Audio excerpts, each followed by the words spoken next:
This is Mahesh Thakkar from Finance Industry Development Council. I welcome you all to this peculiar webinar organized by B2B Infomedia, and I thank the organizers B2B Infomedia and my friends Gautam, Ashish, Anupam and all others at B2B. We have been friends doing this physical and virtual seminars all over India since last more than 2 years, and in fact had more than 10 versions of this B2B Mind India seminars. And today, because of the peculiarity of the situation, we have to do online webinar.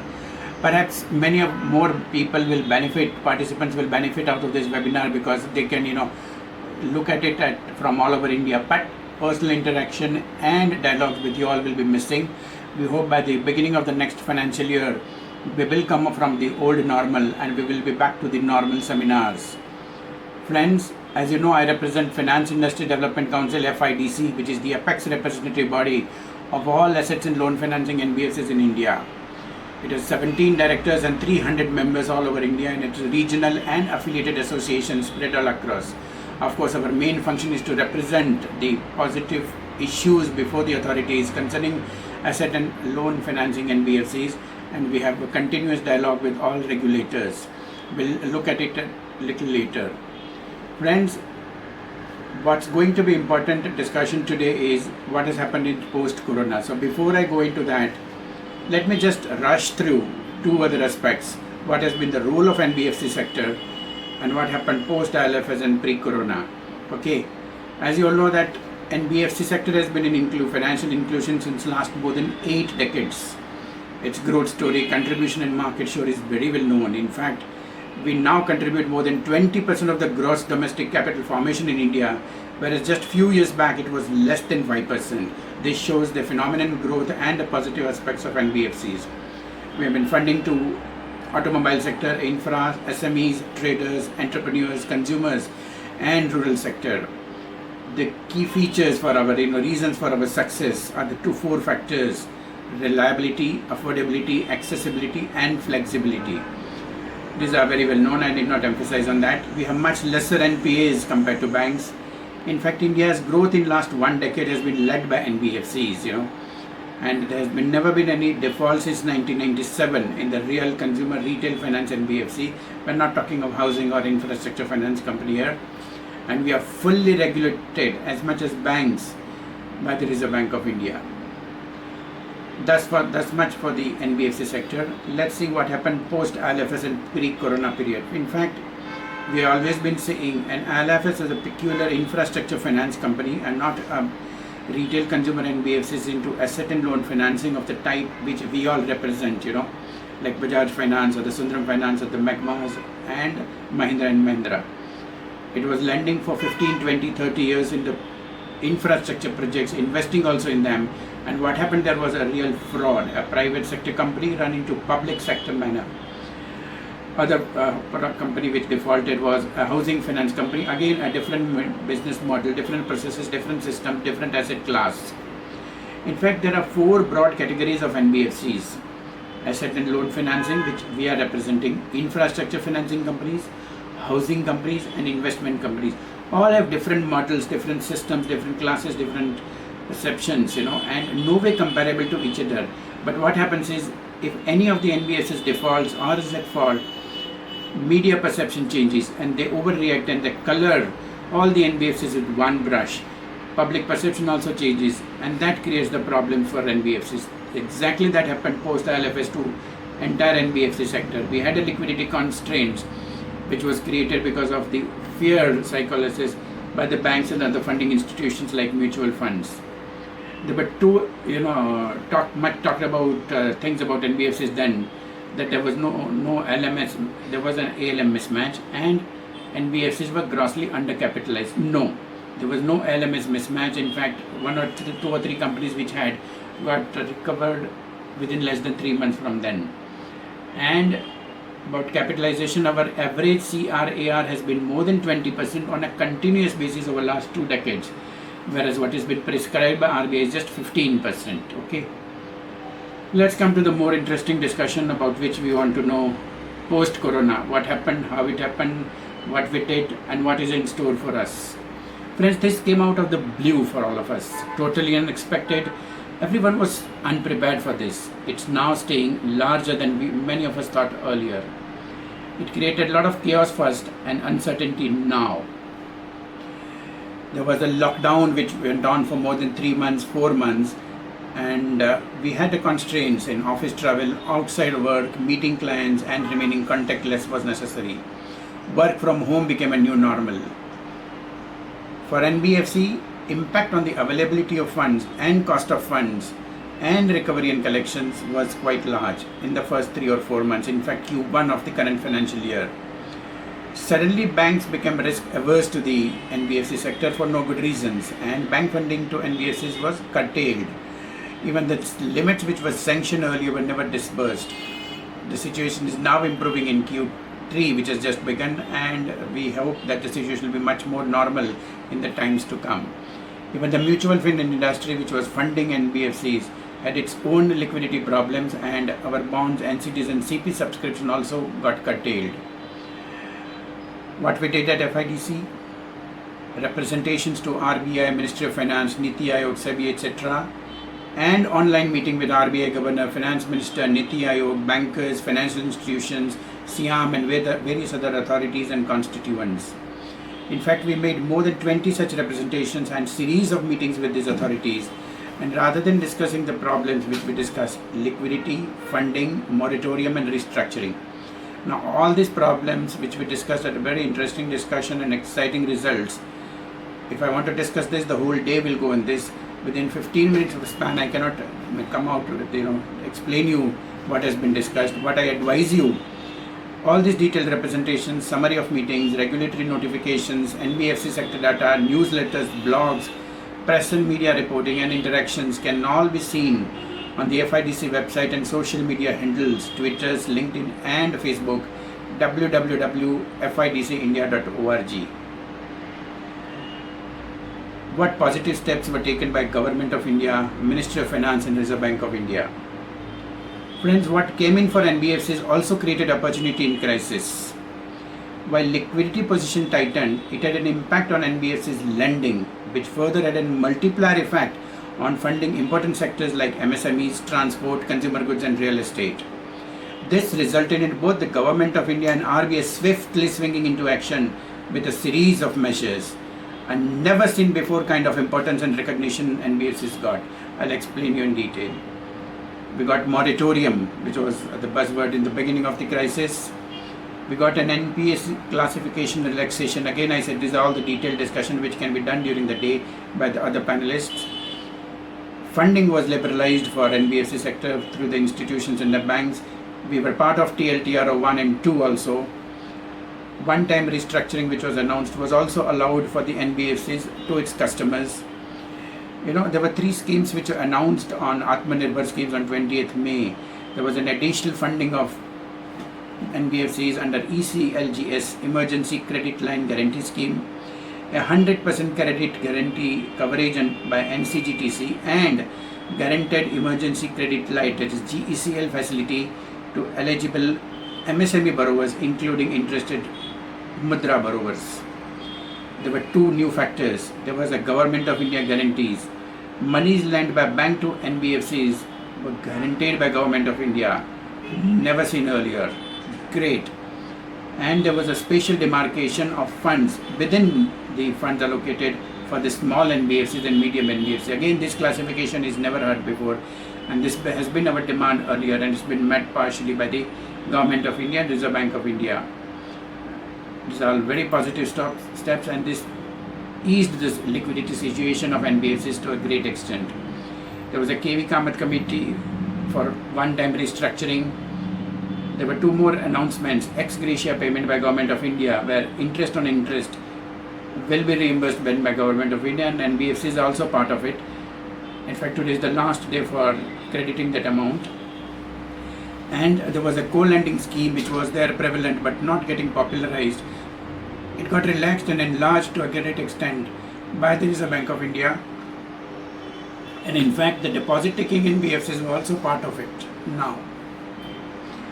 Thus far for the steps taken by the Government of India, but things are never enough. What are the issues pending? Friends, many things done may not be good enough. Lot more needs to be done, seeing the peculiarity of the situation. Mind you, for the development of the country and economy and to achieve the financial inclusion and growth targets, funding to NBFCs, including small NBFCs, needs to be made faster, more liberal, and at a reasonable terms and conditions and interest rates. What has been our demand since long is exclusive financial institution for funding to all NBFCs, including small NBFCs. We have handy institutions like SIDBI, NABARD, its subsidiaries NEB Samruddhi and NEB Kisan, and Mudra also, which can be utilized for funding exclusively to NBFCs. A separate fund can be created with the objective classifications and terms and conditions, and that can be very handy for the NBFCs, like NHB was there for the housing finance companies. Encourage priority sector lending through NBFCs, so it's a win-win situation for everybody, the banks, NBFCs, as well as the targeted customers. There is a need to increase NBFC sectoral cap for banks.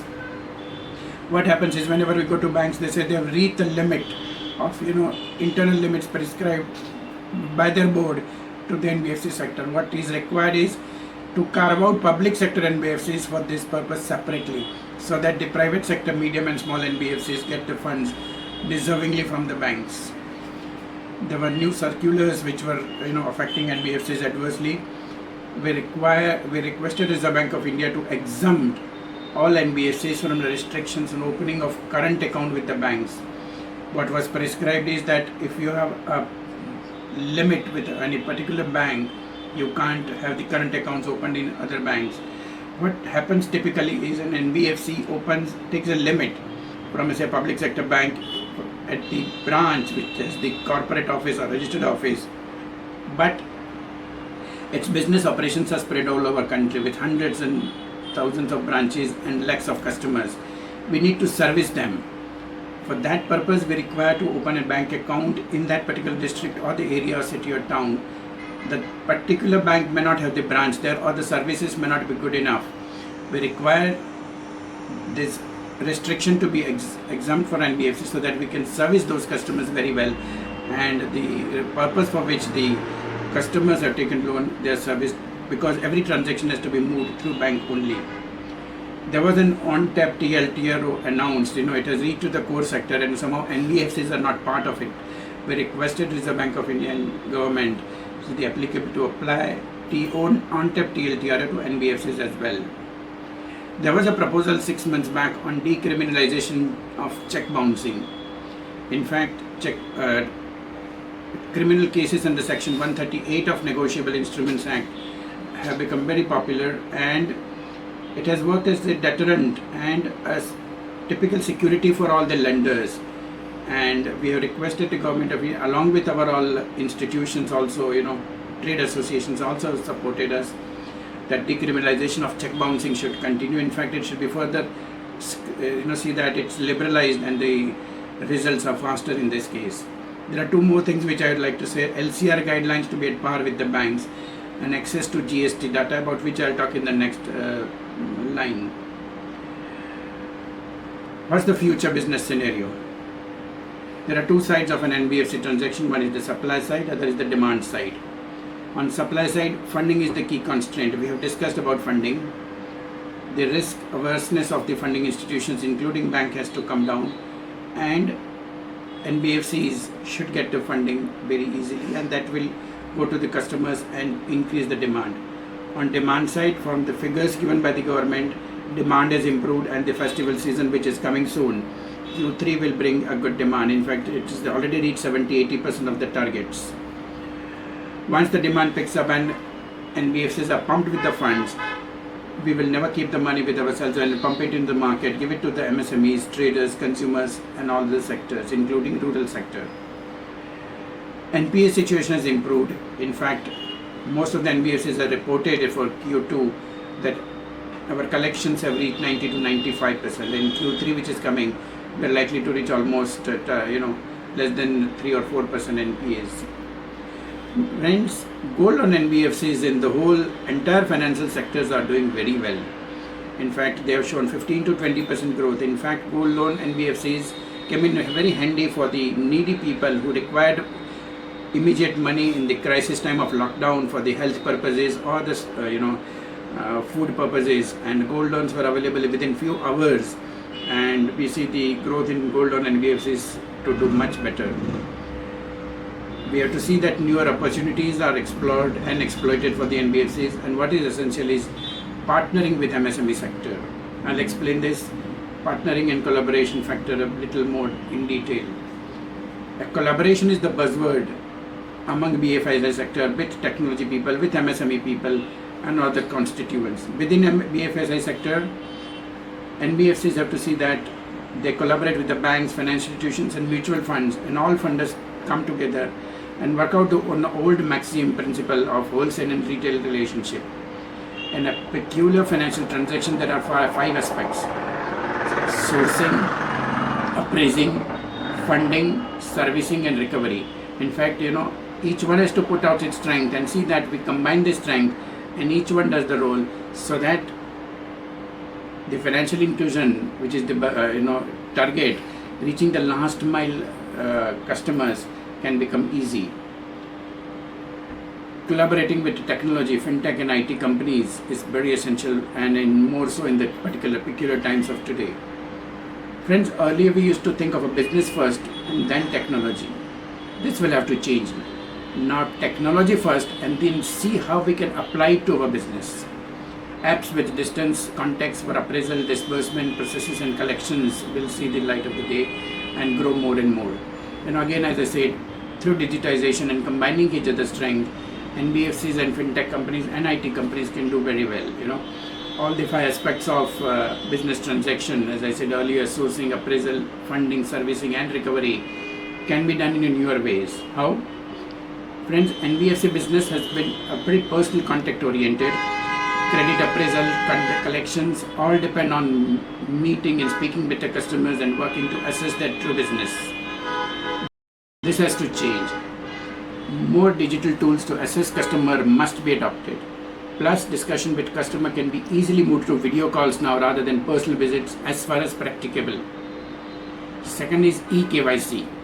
This must be made open to all lending and saving institutions.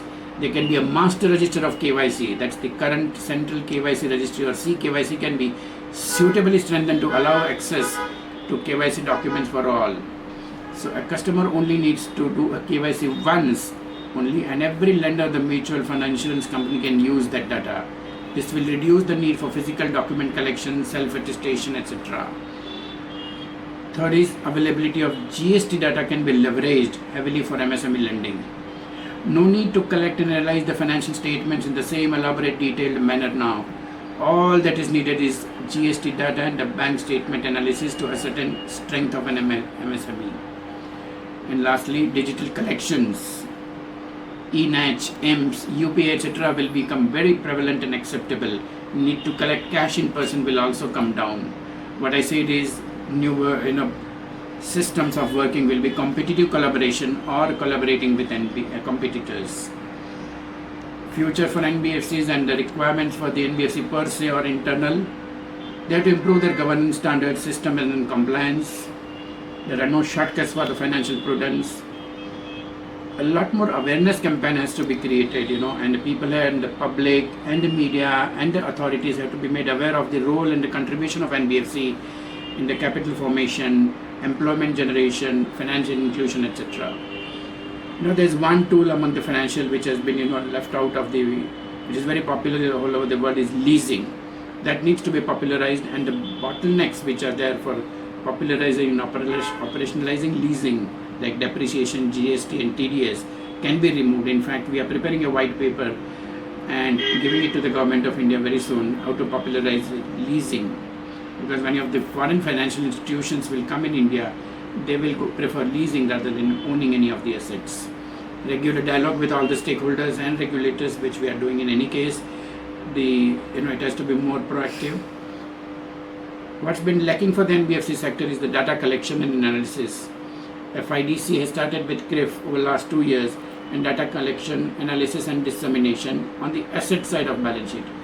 But liability side is yet to be done, and we are working on it. Within few months we will start at it also. And of course, to improve our HR quality, we require the education and training, the seminars of the types which are attending. And now, because of online, more and more people can participate. In fact, we also have a professional development committee which looks into it and tie up with the various institutions, universities, and management institutions to have the specialized course for NBFCs like banks. Let me conclude. Friends, for NBFCs, it's always that challenges bring opportunities. We have always grown larger after every crisis. Mind you, we are here to stay, not just for short term, medium term, or long time, but for the entire span of mankind. We are locked out, but not knocked down. Friends, remember that we have always been saying in earlier seminars also, tough times do not last, but tough people do, and that we are. What's necessary is empower, enrich, and enable the NBFCs, and the Government of India will meet all its targets of your GDP and the growth. Friends, thank you very much. Stay safe and do take very good care of yourself, your family, and associates, and best wishes for the fruitful and joyful festival season ahead. Thank you once again.